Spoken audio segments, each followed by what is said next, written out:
Hi there, so I'm in my kitchen now with my garlic scapes that I went ahead and harvested out in the garden. And I just wanted to go over how to prepare them to eat. So here's a smaller size garlic scape. This part here, let me show you that. The lighter shade, that's a pretty small, let me see if I can find a bigger one here for you.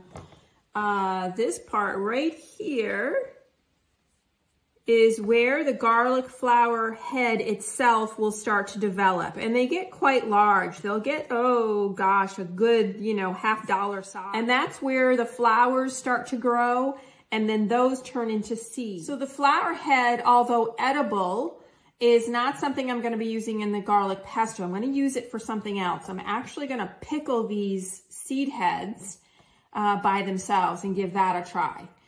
The end here, above, so this is the garlic scape itself, the part that grows out of that center stem that we talked about. Then it goes into the flower head, and then it goes into just kind of a long leafy type area, and that is quite fibrous, so we don't want that. So I go ahead and just snip that off, and I'll go ahead and compost that.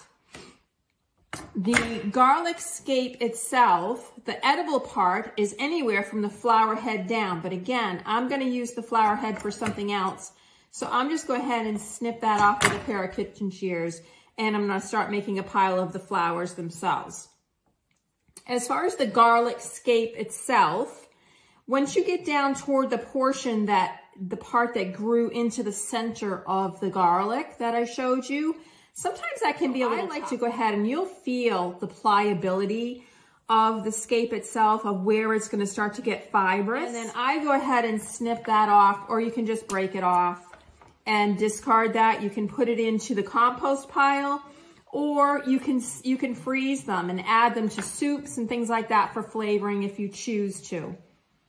I grow enough garlic that I don't bother doing that. I go ahead and compost it. So I'm going to go ahead and I am going to prepare these scapes for pickling the flower heads.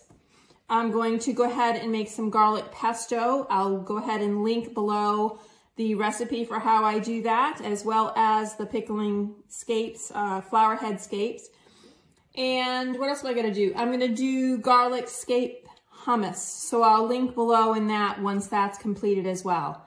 So I'm going to go ahead and get prepping. Join me here on the hill at itsmysustainablelife.com by subscribing below. And I thank you for joining me.